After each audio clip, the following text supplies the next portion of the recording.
Mi grupo de amigos me excluyó de un viaje pagado y se quedaron con mi dinero.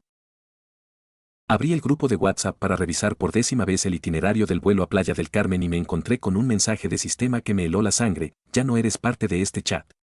Pensé que era un error de la aplicación, que tal vez me habían sacado sin querer al intentar agregar a alguien más, pero cuando intenté escribirle por privado a Valeria, mi supuesta mejor amiga desde la universidad, me di cuenta de la cruda realidad: su foto de perfil había desaparecido y solo había un check gris en mi mensaje. Me habían bloqueado una semana antes de las vacaciones que llevábamos planeando un año, después de que yo pagara cada centavo de mi parte del hotel, los vuelos y las excursiones. Se habían ido con mi dinero y me habían desechado como si fuera basura. Para que entiendan la magnitud de esta porquería, tengo que contarles quiénes eran estas personas para mí. Éramos un grupo de 5: Valeria, Mateo, Camilo, Sofía y yo.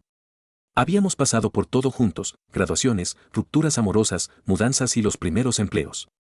Yo era la que siempre organizaba las reuniones, la que prestaba su casa, la que escuchaba los problemas de todos a las 3 de la mañana. El viaje a Playa del Carmen era el gran evento para celebrar nuestros 30 años. Yo ahorré durante 14 meses, dejando de salir a cenar y cancelando suscripciones para poder pagar los casi 45,000 pesos que costaba el paquete completo en un hotel all inclusive de lujo. Valeria era la encargada de hacer las reservaciones porque ella trabajaba en una agencia de viajes y supuestamente nos conseguía descuentos. Yo le transferí mi parte completa desde hacía 6 meses. Ella me mandó los recibos de confirmación, pero nunca me fijé que los recibos estaban solo a su nombre o que el contrato de la habitación era por una suite cuádruple en la que, originalmente, nos íbamos a acomodar los 5 de alguna manera. Lo que yo no sabía era que, a mis espaldas, ellos habían decidido que yo ya no encajaba con el nuevo estilo de vida que querían proyectar en redes sociales. Después de 2 horas de angustia intentando comunicarme con cualquiera de ellos, finalmente recibí un correo electrónico de Mateo, el único que no me bloqueó de inmediato por mail. El texto era breve, frío y cruel: hola. Mira, decidimos en grupo que lo mejor es que no vengas a este viaje. La neta, sentimos que últimamente no vas con el vibe del grupo, estás muy enfocada en tus cosas de presupuesto y ahorro, y nosotros queremos darnos una vida de lujo sin preocupaciones. No encajas con el mood de fiesta que traemos ahora.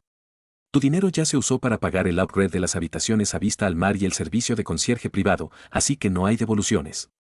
Fue una decisión de todos. Suerte con tus cosas.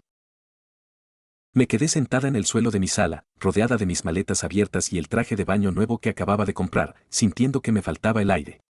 No era solo el dinero, que me dolía como una herida abierta porque me había costado sudor y lágrimas juntarlo, era la sensación de invisibilidad. Me habían usado como un banco personal para mejorar sus vacaciones y luego me habían borrado de sus vidas con la misma facilidad con la que borras un correo de spam. Intenté llamar a la agencia de viajes, pero como Valeria era la titular de la reserva, me dijeron que no podían hacerme ningún reembolso ni cambiar el nombre del pasajero sin su autorización.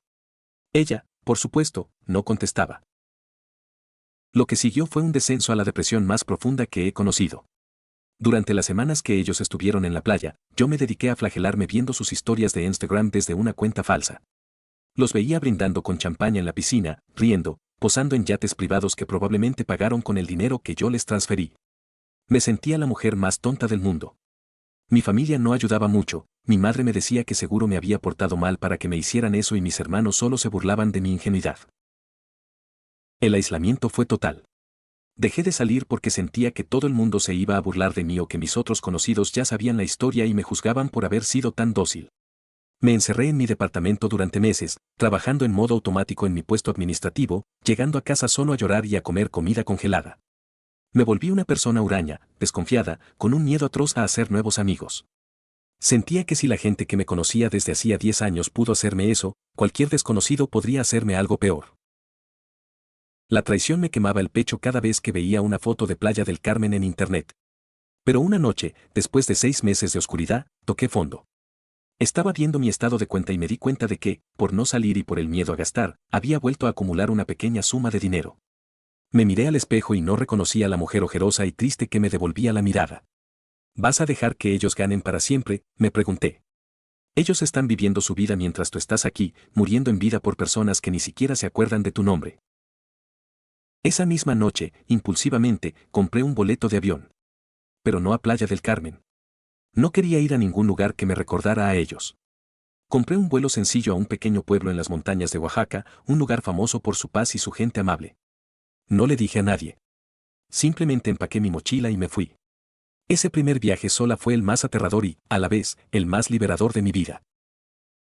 Al principio me sentía incómoda comiendo sola en los mercados, pero pronto descubrí que estar sola no es lo mismo que estar solitaria. Empecé a hablar con los artesanos, con otras viajeras que andaban por su cuenta y con gente que no tenía idea de mi pasado ni de mis amigos traidores.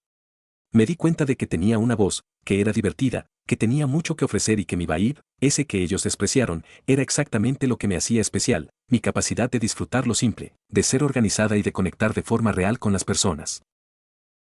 Regresé de ese viaje con una idea fija en la cabeza. No iba a volver a mi vida de oficina gris.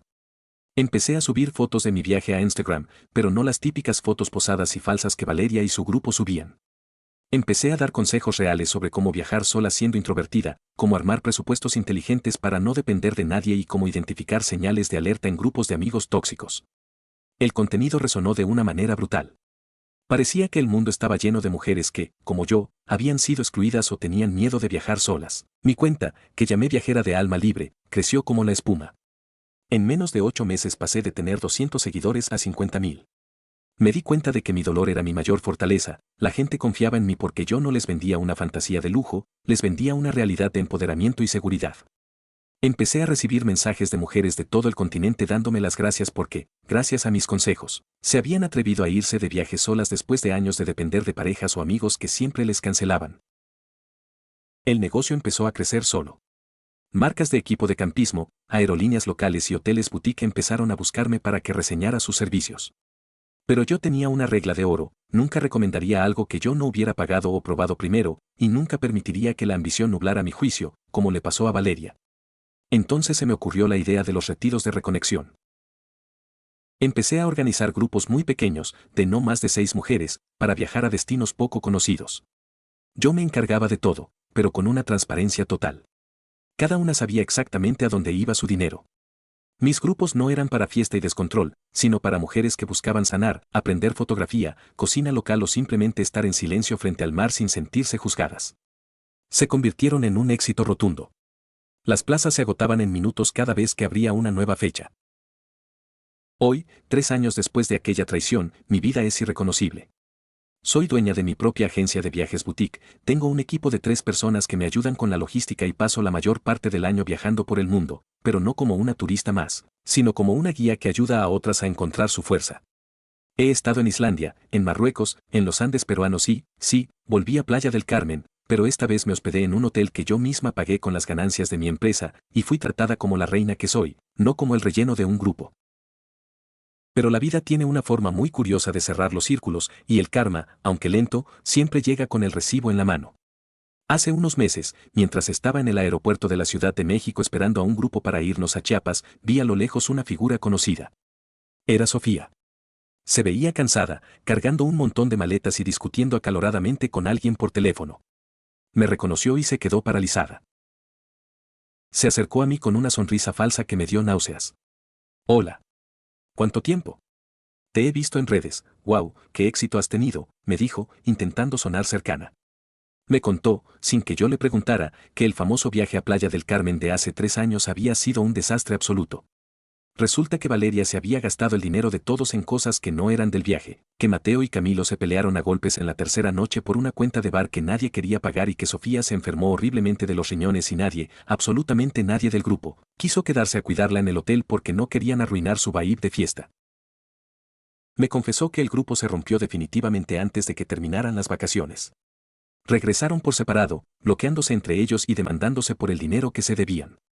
Sofía ahora está sola, intentando reconstruir su vida social porque nadie en nuestro antiguo círculo quiere saber de ellos después de que se supo lo que me hicieron a mí y cómo se traicionaron entre ellos. A veces te extrañamos, eras la que mantenía el equilibrio, me soltó con una voz quebrada. Yo la miré con una indiferencia que me hizo sentir orgullosa de mi proceso. Ya no sentía el odio que me consumía hace años, solo una profunda gratitud por haberme sacado de ahí a tiempo. Sofía, le dije con calma, yo no era el equilibrio, yo era la que sostenía el peso de todos ustedes mientras ustedes me pisaban. Me hicieron un favor al sacarme de ese grupo. Gracias a eso, hoy soy la dueña de mi vida. Ella bajó la cabeza y se alejó sin decir una palabra más. Me enteré después que Mateo perdió su empleo por problemas de actitud y que Valeria fue despedida de su agencia por malos manejos financieros similares a los que aplicó conmigo. El grupo que se creía superior por su vibe terminó siendo una colección de soledades amargas. Cada vez que subo a un avión para iniciar una nueva aventura con mi comunidad de viajeras, recuerdo aquel mensaje de WhatsApp que me borró del grupo. En aquel entonces sentí que era el fin de mi mundo, pero hoy sé que fue el inicio de mi universo. Me enseñaron que no se puede comprar la lealtad y que la gente que necesita apagar tu luz para que la suya brille, tarde o temprano se queda a oscuras. Hoy vivo mi mejor vida, rodeada de gente real, con un negocio próspero que ayuda a las personas y con la paz mental de saber que mi valor no depende de la aprobación de un grupo de mediocres. Tengo libertad financiera, libertad emocional y un pasaporte lleno de sellos que cuentan historias de valentía. Mientras ellos cargan con el peso de su propia toxicidad y la soledad de haber quemado todos sus puentes, yo simplemente sigo caminando hacia mi próximo destino. Cada vez que lo recuerdo, cada vez que pienso en lo mucho que me dolió aquel desplante, solo puedo sonreír, porque me regalaron la oportunidad de convertirme en la mujer que siempre debí ser. La vida es muy corta para viajar con gente que no te valora, y el mundo es demasiado grande para quedarte atrapada en el rencor de quienes no supieron ver tu brillo. Mi mayor venganza fue no buscar venganza, sino ser inmensamente feliz y exitosa frente a sus ojos, sin que ellos pudieran tocar un solo centavo de mi nueva abundancia. ¿Alguna vez un grupo de amigos o un familiar te traicionó por dinero o secretos? Cuéntame en comentarios, tu historia podría ser la próxima. Hay historias que duelen y otras que sanan. Síguenos para más relatos como este.